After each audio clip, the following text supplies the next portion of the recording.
मैं देवर की दीवानी थी। देवर जो कहता मैं उसे खुश रखने के लिए सब कर देती। एक रात देवरानी घर नहीं थी। मैं उसके कपड़े पहनकर देवर के पास सो गई। लेकिन देवर ने तो मेरी मेरी शादी बड़ी मुश्किल से हुई थी, क्योंकि मुझे किसी खूबसूरत लड़के से शादी करनी थी। मैं खुद भी बड़ी खूबसूरत थी, मगर मैं बहुत ही गरीब थी। इसलिए मेरे लिए जो भी रिश्ता आता था वह लड़का गरीब होता था और बदसूरत भी। इसलिए मैं कई साल तक शादी से इनकार करती रही, यहाँ तक कि मेरे बाल सफ़ेद होने लगे। मेरा बाप गुजर चुका था और मेरी माँ शादी के इंतजार में मेरी माँ चल बसी। इसलिए भाई भाभी ने मुझे इस बात के ताने मारने लगे, मगर मैं अपनी जिद पे अड़ी रही। मैं चाहती थी कि मेरा पति मेरी तरह ही खूबसूरत हो और वह अमीर भी हो, क्योंकि मैं गरीबी से तंग आ चुकी थी। पर हाल ही में एक दिन मेरी ख्वाहिश पूरी हो गई और मेरे घर वाले ने मुझे एक लड़की की फ़ोटो दिखाई, जो कि बहुत ही हसीन और खूबसूरत था। और जिस दिन वह मेरे लिए रिश्ता लेकर आए, साथ ही इतना सामान लेकर आए कि मुझे यकीन हो गया था कि लड़का बहुत मालदार है। मेरे पाँव सातवें आसमान पर थे। मैं खुशी के मारे फूली नहीं समा रही थी। मैं सोच रही थी कि जैसे मैंने ख्वाब देखा हो वह पूरा होने जा रहा है। कुछ दिनों बाद ही मेरी शादी भी हो गई। मेरी शादी हुई तो मैं बहुत ही खुश थी, मगर मेरी सारी खुशी शादी की पहली रात ही उड़ गई, क्योंकि मेरे घर वाले ने पति के जमाने की तस्वीर दिखाई थी, जिसमें वह बहुत ही खूबसूरत था और उम्र ज़्यादा होने की वजह से अब वह बूढ़ा दिखाई देता था। मेरी भाभी ने मेरे साथ धोखा किया था, मगर अब मेरी शादी हो चुकी थी, इसलिए मैंने सब्र कर लिया, जो कि अगर मैं अपने पति से तलाक ले लेती तो मुझ पर तलाक का दाग लग जाता और कोई मुझसे शादी भी नहीं करता। वैसे भी मेरे ससुराल में सास ससुर नहीं थे। मेरा पति और उसका एक छोटा भाई था। हमारी छोटी सी फैमिली थी और मैं यहाँ राज करने वाली थी। मेरे देवर की शादी होने तक ससुराल में मेरा हुक्म चलता, यहाँ तक कि मेरे देवर एक दिन अपने भाई से कहा कि अब मैं शादी करना चाहता हूँ। ये सुनकर मैं बहुत ही खुश हो गई कि रोज इसके लिए लड़की देखने जाऊंगी, मगर इसने तो हमारे सामने ही कह दिया था कि वह लड़की देख चुका है और वह रिश्ता ले जाना चाहता था। हमने फौरन जाकर रिश्ता तय कर लिया और मेरे देवर भी शादी हो गई। एक दिन मैं दरवाजे खोली तो सामने मेरा देवर था, उसके साथ उसकी बीवी। तो उसे देखकर मेरे होश उड़ गए, क्योंकि मैंने सोचा नहीं था कि मेरा देवर ऐसे बिना बताए अचानक मेरी देवरानी ले आएगा। देवर की बीवी आते ही अपने कमरे में चली गई, क्योंकि वह उस दिन थक चुकी थी। शाम हुई तो मैं अपने कमरे से निकली तो मैं अपने देवर के कमरे में झांक कर देखा वह लोग इस वक्त क्या कर रहे थे। मैंने सोचा कि उससे पूछ लूं कि वह खाना खाएंगे या नहीं। कुछ दिन सब कुछ ठीक रहा। मेरी देवरानी से भी रिश्ता अच्छा चल रहा था, लेकिन एक रात मैं ये देखकर हैरत में पड़ गई थी कि मेरी देवरानी अपने पति के कपड़े पहन रखी थी। ये देखकर मैं काँप कर रह गई थी, क्योंकि वह लड़की मुझे शुरू से ही अलग अलग लग रही थी। मैं खाना खाने जा रही थी, मगर ये देखकर मैं वहीं रुक गई, क्योंकि मुझे समझ नहीं आ रहा था कि मेरी देवर की बीवी ऐसा क्यों कर रही थी। इसी वक्त मेरी नज़र अपने देवर पे पड़ी, जो कि अपनी बीवी के कपड़े पहना हुआ था। अब उसको क्या हो गया है, ये देखकर बहुत ही ज़्यादा चकरा गई थी। वह दोनों आपस में कुछ बोल रहे थे, मगर मुझे उनकी बातें सुनाई नहीं दे रही थी, मगर मैं उन्हें नहीं दिख रही थी। और दोनों पति पत्नी का हुलिया देख मैं हैरान रह गई थी। इसी वक्त मेरी देवरानी अपने पति के कपड़े पहनकर घर से बाहर चली गई, जबकि मेरा देवर बीबी के कपड़े पहनकर सो गया। ये देखकर मैं हैरान परेशान अपने कमरे में आ गई और सोचने लगी, ये सब अपने पति को बताऊं या फिर नहीं। मैं इस रात अपने पति को ये बात नहीं बताई और सुबह हो गई। मेरे देवर की बीबी घर वापस आ गई थी और मुझसे छुपाकर अपने कमरे में चली गई, मगर मैं उसे किचन की खिड़की से देख लिया था। मगर मैं खामोश ही रही और नाश्ता बना ली। वह दोनों पति पत्नी किचन में आ गए। मैंने देखा कि मेरे देवर ने नीले रंग का कुर्ता पहना हुआ था और उसके बीबी ने भी नीले रंग की साड़ी पहनी हुई थी। दोनों रास्ते के दौरान बहुत ही हंस रहे थे और मैं सोच रही थी कि रात को उन दोनों को क्या हो गया था। अगले दिन भी ऐसा ही हुआ। मैं फिर अपने कमरे में निकल आई। देवर के कमरे की खिड़की से चुपके से अंदर झांकने लगी। मेरे देवर बिस्तर पर सोया हुआ था और उसकी बीबी बाथरूम से बाहर निकली तो मैंने देखा उसने अपने पति के पैंट शर्ट पहन रखी थी और उसने अपने लंबे बाल टोपी में छुपा रखे थे। उसने जैकेट पहने तो बिल्कुल लड़का लग रही थी। इसे देखते ही रह गई। कल की तरह उसने अपने पति से कुछ बातें की और फिर अपने कमरे से बाहर निकल आई। मैं जल्दी से छुप गई थी कि वह मुझे ना देख ले। मैंने देखा कि मेरी देवरानी ने दरवाज़ा खोला और घर से बाहर चली गई। 3 रातों तक ऐसे ही होता रहा और मेरा देवर अपनी बीवी के कपड़े पहनकर बिस्तर में सो जाता था, जबकि उसकी बीवी उसके कपड़े पहनकर घर से बाहर निकल जाती थी। मुझे समझ नहीं आ रहा था कि वह ऐसा क्यों कर रही थी। फिर एक रात हमारे घर कुछ लोग आए। मैं अपने कमरे में थी और कुछ देर पहले ही मेरी देवरानी देवर जी के कपड़े पहनकर चली गई थी। वह 3 लोग थे और उनके हाथ में हथियार भी थे। वे लोग जैसे ही हमारे घर पर आए, वो सीधा मेरे देवर के कमरे में चले गए और मेरे देवर को अपने साथ जोर जबरदस्ती कर उसे ले जाने लगे।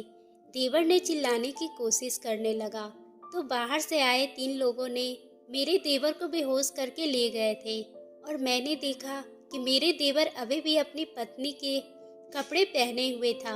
ये देखकर मैं और भी डर गई, क्योंकि सभी के हाथों में बंदूक थे। जो भी उनके सामने जाता उनकी बंदूक के सामने आ जाता। मैंने अपने पति को उस वक्त कुछ नहीं बोली। इस वक्त मेरा पति सो रहा था, मगर मैंने उसे नहीं बताया कि कुछ लोग तुम्हारे भाई को अगवा करके ले जा रहे थे। इसके बाद मुझे इतना डर लग रहा था कि मैं अपने बिस्तर में घुस गई और अगली सुबह मेरी आँख खुली तो मैंने देखा कि मेरी देवरानी घर आ चुकी थी और वो अपने कमरे में बैठी हुई थी। मैंने कहा, तुम यहाँ मजे से बैठी हो और उधर तुम्हारे पति को कुछ लोग अगवा करके ले गए हैं। मेरे देवर की बीवी घर आई तो मैंने उसे सारा किस्सा बताया, मगर वो सुनकर मुस्कुराने लगी। मैंने तो सोच रही थी कि वह अपने पति के लिए परेशान हो जाएगी और रोएगी, सोचेगी ना जाने मेरा पति जिंदा भी होगा या नहीं। मगर मेरी देवरानी तो बड़ी अजीब थी, कुछ भी नहीं किया और मजे से बैठी रही, जैसे वो इसका पति ही नहीं बल्कि मेरा था। मुझे तो अपने देवर के अगवा होने पर बहुत अफसोस हो रहा था। मैं तो ये सोच सोचकर परेशान हो रही थी कि ना जाने मेरे देवर ने कुछ खाया भी होगा या नहीं, उसकी हालत कैसी होगी। उसके जाने के बाद मैं लगातार रो रही थी, कहीं उन लोगों ने मेरे देवर को मार न दिया हो। मैं ये सोचकर ही काँप रही थी, क्योंकि मुझे तो अपने देवर से बहुत ही ज़्यादा फिक्र थी। उसकी बीबी की तरह पत्थर दिल नहीं थी, मेरा दिल तो बहुत ही नर्म था। इसलिए मैं जल्दी अपने कमरे में गई और अपने पति को सारी बात बता दी। ये सुनकर वह भी परेशान हो गया, क्योंकि उसका एक ही भाई था जो उससे बहुत प्यार करता था। इसलिए वह मुझसे पूछने लगा वह कौन लोग थे। ये सुनकर मैंने उन्हें बताया कि मैं उन लोगों को नहीं देखा था, मगर मैं इतना जानती हूँ कि तुम्हारे भाई की पत्नी बहुत चालाक लड़की है और जरूर तुम्हारे भाई के अगवा होने में इसी लड़की का हाथ है। ये सुनकर मेरे पति इधर उधर देखा। मेरे देवर की बीबी हमारी बातें न सुनेगी, मगर वो आसपास नहीं थी। इसलिए मैंने अपने पति से कहा कि मुझे तो देवरानी पे पहले दिन से ही शक है। ये लड़की तुम्हारे भाई को मरवाना चाहती है। ये सुनते ही मेरा पति गुस्से में आ गया और उसने कहा, अगर ये बात सच निकला तो इस लड़की को घर से निकलवा दूंगा। अपने पति को इस तरह गुस्सा में देख मेरे तो होश ही उड़ गए, मगर मैं इसे ठंडा करते हुए कहा कि पहले अपने भाई को घर ले आओ, इसके बाद अपने भाई से कहना कि इस लड़की को तलाक दे दे। ये सुनकर थोड़ा शांत हुआ और फिर घर से चला गया। जब मैं कमरे से बाहर निकली तो मेरी देवरानी किचन में थी और मैं अपने देवर की बीवी से कोई बात नहीं की। उसे खाना खाया और अपने कमरे में चली गई, जबकि अपने देवर के घर से अगवा हो जाने से मेरी तो भूख ही मर चुकी थी। मेरा देवर अगवा हो चुका था और मेरा पति उसके पीछे किया हुआ था। पता नहीं आगे क्या होने वाला था। फिर सुबह से शाम हो गई मगर मेरा पति घर नहीं आया। मैंने अपने पति को कई बार कॉल की मगर उसने तो मेरी कॉल ही नहीं उठाई। मैं बार बार यही सोचकर गुस्सा करती रही कि सब मेरी देवरानी ने किया है और मेरा पति अपने भाई का अगवा होने की वजह से मुझ पर गुस्सा निकाल रहा था। इस समय मेरा क्या कसूर था? मैं तो सोच ही रही थी कि जैसे ही मेरा पति मेरे देवर को घर ले आएगा, मैं अपने देवर से कहूँगी कि इस चालाक लड़की को तलाक देकर घर से निकाल दे, क्योंकि यही असली फसाद की जड़ है। क्योंकि ये तो खुद मेरे देवर के कपड़े पहनकर चली जाती है मगर उसे घर बैठाकर लोगों से अगवा करवा दिया। मगर मैं ये बात अपने देवर से इस वक्त करती ना जब वो घर आता, मगर अभी तक वो घर नहीं आया था। मुझे लग रहा था कि मेरे देवर मेरी बात पे यकीन आ जाएगा और इसकी असलियत हकीकत जान लेने के बाद अभी से पता चलेगा कि इसने इस लड़की से शादी करके बहुत ही बड़ी गलती की थी। फिर शाम से रात हुई तो मेरा पति घर आ गया, उसके साथ मेरा देवर भी था। ये देखकर मैं खुशी से रो पड़ी। मेरा पति अपने भाई को घर ले आया था। अरे तुम कहाँ चले गए थे? मैंने तुम्हें बहुत याद किया और तुम्हारी बीवी तो तुम्हारे जाने से बहुत खुश हो रही थी। मैंने फौरन अपने देवर को ये बात बता दी। इसकी बीवी आकर उसे कुछ और न बता दे। इससे पहले मैं अपने देवर को इसकी बीवी की असली हकीकत बता देना चाहती थी ताकि दोबारा इसके साथ ऐसा ना हो। लेकिन इस वक्त मेरी देवरानी अपने कमरे से बाहर निकल आई और कहने लगी, मैं तो तुम्हारे जाने से परेशान हो गई थी और अपने कमरे में बैठी तुम्हारे आने की रब से दुआ कर रही थी। ये सुनकर मैं हक्का बक्का रह गई। ये लड़की कितनी झूठी थी। पहले पति को अगवा करवा दी और अब इसके सामने मासूम बन रही थी ताकि वो इसे तलाक देकर घर से ना निकाल दे। ये सुनकर तो मुझे गुस्सा आ गया और मैं अपने देवर से कहा, तुम्हारी बीवी झूठ बोल रही है। ये सब इसी ने किया था और तुम्हें मरवाना चाहती थी, इसलिए तुम फिर इसकी किसी बात में मत आना और इसे तलाक देकर इसे घर से निकाल दो, क्योंकि तुम्हारी बीवी तुम्हारी जान की दुश्मन है और इसमें ही तुम्हें अगवा करवाने का प्लान बनाया था। ये सुनकर उसकी बीवी हक्का बक्का रह गई और मेरा देवर हैरत से मुझे देखने लगा।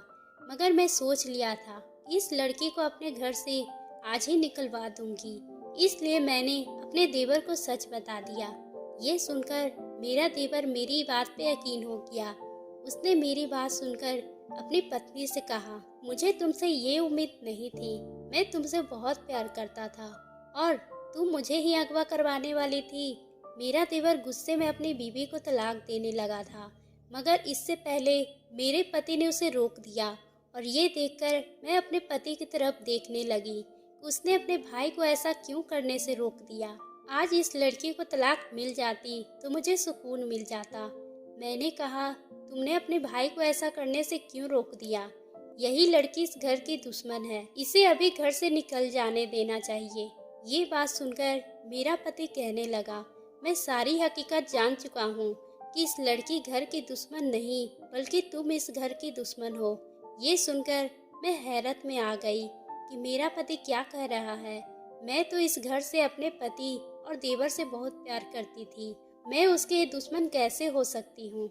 यही बात मैंने अपने पति के मुंह पर कहा। ये सब तुझे इस लड़की ने बताया? मेरे पूछने पर मेरा पति गुस्से में आ गया और कहने लगा, ये सब मैंने उस वक्त जान लिया था जब मैं अपने भाई को लेने गया था। यह इसकी बीवी ने नहीं किया बल्कि इसके पीछे तुम्हारा हाथ था। अपने पति की बात सुनकर मैं हक्का बक्का रह गई। इस घर के लिए मैंने क्या कुछ नहीं किया, मगर ये घर वाले मुझ पर ही इल्जाम लगा रहे थे। मैंने अपने देवर की तरफ देखा।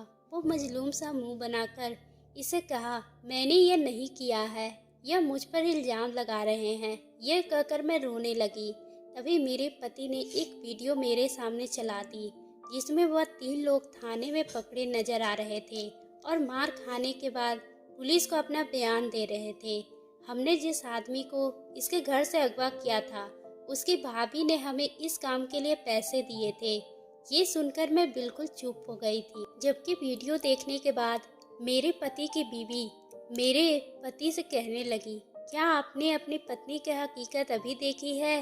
मैंने उसी दिन देख ली थी, जब भाभी चुपकर हमारे कमरे से जाती थी। तब मुझे एहसास हुआ था कि मेरा घर नहीं बसने देगी। मैं इन्हें अपने पति से दूर रखने के लिए यह तरीका निकाला कि मैं अपने पति के कपड़े पहनकर बाहर जाने की एक्टिंग करती थी और मेरा पति भी जाहिर करता था कि जैसे वो रात भर अपने कमरे में अकेले हो। लेकिन ऐसा नहीं होता था। मैं थोड़ी देर बाद ही घर वापस आ जाती थी, लेकिन मैं चाहती थी कि ये बात आपकी बीवी को पता न चले, इसलिए मैं सुबह सवेरे कपड़े पहनकर घर आने की एक्टिंग करती थी। मैं अपनी देवरानी की बात सुनकर मैं हैरत में पड़ गई थी। सभी घर वाले कहने लगे, लेकिन तुमने ये सब क्यों किया? मेरे पति ने मेरी तरफ देखा तो मैं अपना सर झुका ली, लेकिन अब सच सबके सामने आ गया था। मेरी असलियत जाहिर हो चुकी थी, इसलिए छुपाने का कोई फायदा ही नहीं था। दरअसल मुझे मेरा पति नहीं बल्कि देवर पसंद था। मैंने सोचा कि मेरा पति बूढ़ा है, अब कुछ साल बाद अगर मर जाएगा तो मैं अपने देवर से शादी कर लूँगी, क्योंकि वह मेरी तरह ही खूबसूरत नौजवान था। इसलिए मैं चाहती थी कि उसकी शादी ना हो, मगर इसने तो एक खूबसूरत लड़की से अपनी पसंद से शादी कर ली थी और जब अपनी पत्नी को घर ले आया तो मुझे इसकी बीवी से नफरत हो गई थी। मैं चाहती थी कि मेरा देवर अपनी बीवी को तलाक देकर घर से निकाल दे, इसलिए मैंने इसे अगवा करने का प्लान बनाया, मगर मेरा प्लान नाकाम हो गया। ये सुनने के बाद मेरे पति ने मुझे जोड़ का थप्पड़ मार दिया और मुझे उस देवर के अगवा करने के जुर्म में सजा भी दी गई। जो मैंने अपने देवरानी के लिए गड्ढा खोदा था, मैं खुद ही उसमें गिर गई थी। कभी भी पति पत्नी के रिश्ते में किसी दूसरे के लिए आकर्षण की भावना होना, ये पति पत्नी के रिश्ते को बर्बाद करने के लिए शुरुआत होती है। तो दोस्तों, आपको ये कहानी कैसी लगी? अगर पसंद आई हो तो आप हमारे चैनल को सब्सक्राइब करना ना भूलें और बेल आइकन को भी प्रेस कर लें, ताकि हम आपके लिए इसी तरह की दिलचस्प कहानी लाते रहें।